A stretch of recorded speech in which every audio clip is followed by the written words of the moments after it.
Assalamualaikum warahmatullahi wabarakatuh. Perkenalkan, nama saya Rikres Jatna Harumsari dari IF 18A. Pada kesempatan kali ini, saya akan mempresentasikan mengenai heat treatment pada proses tempering. Baik, akan saya mulai.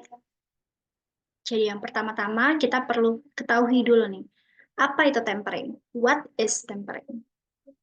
Tempering adalah suatu proses pemanasan kembali baja yang telah dikeraskan pada temperatur sebelum titik kritis atau subkritikal, kemudian ditahan dalam waktu yang secukupnya dan diinginkan secara perlahan-lahan untuk mendapatkan sifat keuletan dan kekerasan yang lebih baik. Temperatur pada tempering tergantung pada sifat yang diinginkan, tapi pada umumnya berkisar antara 180 derajat Celcius sampai 650 derajat Celcius. Selanjutnya, why need tempering? Kenapa sih kita butuh tempering? Karena tempering ini berlangsung setelah proses quench hardening, dan hasil dari quench hardening ini memiliki produk dengan tipe sifat atau material yang keras tetapi getas atau brittle. Kemudian juga menghasilkan tegangan sisa dan keuletan serta ketangguhannya juga menurun. Jadi produk yang keras tersebut akan mempengaruhi si keuletan yang juga menurun, dan tegangan sisa ini yang akan mempengaruhi dari ketangguhan material. Nah, maka diperlukan proses tempering nih untuk mengurangi kegetasan baja tanpa menurunkan kekerasan dan kekuatan secara signifikan. Jadi dapat dihasilkan material yang memiliki ductility yang baik dan juga kekerasan yang baik. Kemudian di sini bisa dilihat ada grafik dari proses tempering. Jadi setelah quench hardening dilakukan, ada proses heating, proses pemanasan kembali. Setelah itu ada proses yang namanya dwelling. Kemudian setelah proses dwelling terjadi, dilanjutkan dengan proses cooling. Lebih detailnya akan saya jelaskan. Oke. Jadi yang pertama adalah proses heating ya teman-teman, atau pemanasan kembali. Proses temper dimulai dengan memanaskan material yang sebelumnya telah di-quench dan di-hardening. Temperatur ini biasanya berada di bawah titik kritis, seperti pada penjelasan di awal. Kemudian temperatur yang tepat bergantung pada sifat mekanik yang diinginkan dan material yang akan ditempa. Jadi temperatur ini juga disesuaikan dengan sifat mekanik yang kita inginkan. Kemudian setelah proses heating, dilanjutkan dengan proses dwelling, atau kita bisa sebut dengan proses masa tinggal. Setelah material mencapai suhu tempering target, material ini akan ditahan atau didiamkan terlebih dahulu pada suhu tersebut selama jangka waktu tertentu yang akan mempengaruhi si proses kristalisasi dan juga proses difusi karbon. Kemudian setelah proses dwelling selesai, telah mencapai target, baik suhu maupun waktunya, dilanjutkan dengan proses cooling atau proses pendinginan. Nah, laju pendinginan dapat secara dramatis mempengaruhi sifat akhir dari si material. Pendinginan yang lambat cenderung akan meningkatkan ketangguhan, sedangkan pendinginan yang cepat akan mempertahankan si kekerasan yang lebih baik. Detail proses pendinginan dapat dipilih tergantung juga pada aplikasi dan kebutuhan material. Jadi ketiga proses, mulai dari heating, dwelling, dan cooling, itu kita yang menentukan, karena hasil akhirnya itu adalah bergantung atau mempengaruhi atau dipengaruhi oleh proses sebelumnya gitu. Jadi hasil akhirnya itu atau hasil yang kita inginkan itu tergantung dengan proses heating, dwelling, dan juga coolingnya. Jadi tergantung dengan sifat material, dengan sifat mekanik uh, sesuai dengan material yang kita harapkan. Kemudian di sini juga ada grafik. Bisa dilihat di sini ada low temperature tempering, kemudian ada medium temperature tempering, dan juga high temperature tempering. Kalau kita bisa lihat di sini, semakin tinggi si temperatur, itu akan mempengaruhi si viskositas dan juga ductility-nya. Jadi keuletannya ini akan jauh lebih tinggi juga. Tapi akan berbanding terbalik dengan strength dan hardness-nya, dengan kekuatan dan juga kekerasan si material tersebut.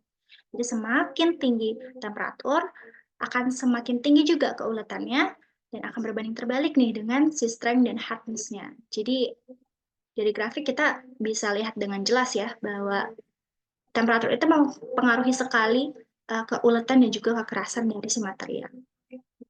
Di sini ada salah satu contoh pengaplikasiannya nih.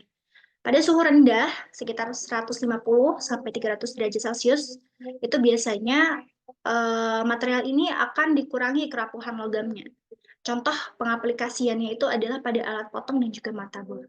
Kemudian pada suhu menengah sekitar 300 sampai 500 derajat Celcius akan menambah si keuletan pada alat dengan beban berat. Contoh pengaplikasiannya pada palu, pahat dan juga pegas. Kemudian pada suhu tinggi, sekitar 500 sampai 650 derajat Celcius akan menambah keuletan dan juga mengurangi kekerasan.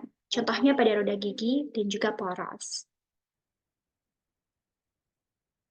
Nah, bagaimana sih kita bisa lihat secara visual warna baja saat akan ditempa atau saat uh, setelah proses tempering ya?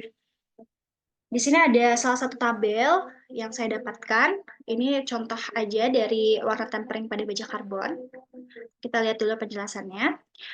Jadi warna oksida baja berubah sangat mudah diprediksi seiring dengan suhu, memberikan perkiraan atau indikator suhu temper yang baik.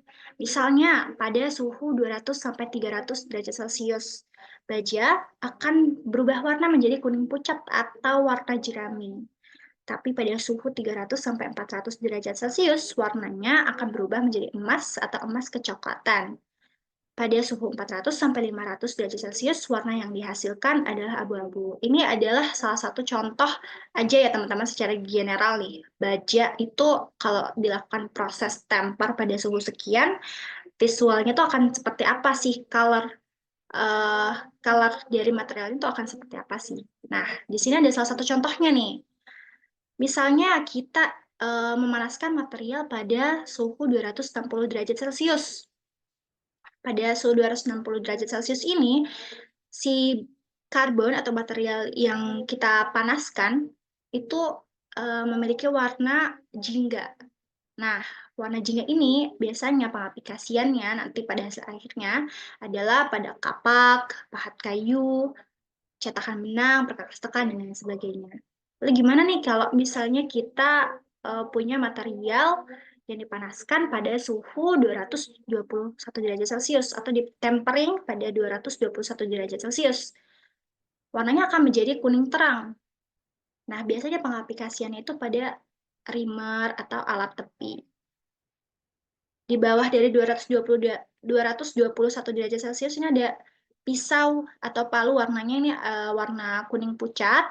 Kemudian kalau bisa kita lihat warna paling tingginya ini pada tabel ini ya, sekitar 316 derajat Celcius ini warnanya akan berubah menjadi lebih gelap, tidak kuning lagi, tidak seperti awal, tapi akan berubah nih menjadi warna biru. Ini biasanya pengaplikasiannya pada pencakar, alat cukur, dan lain sebagainya.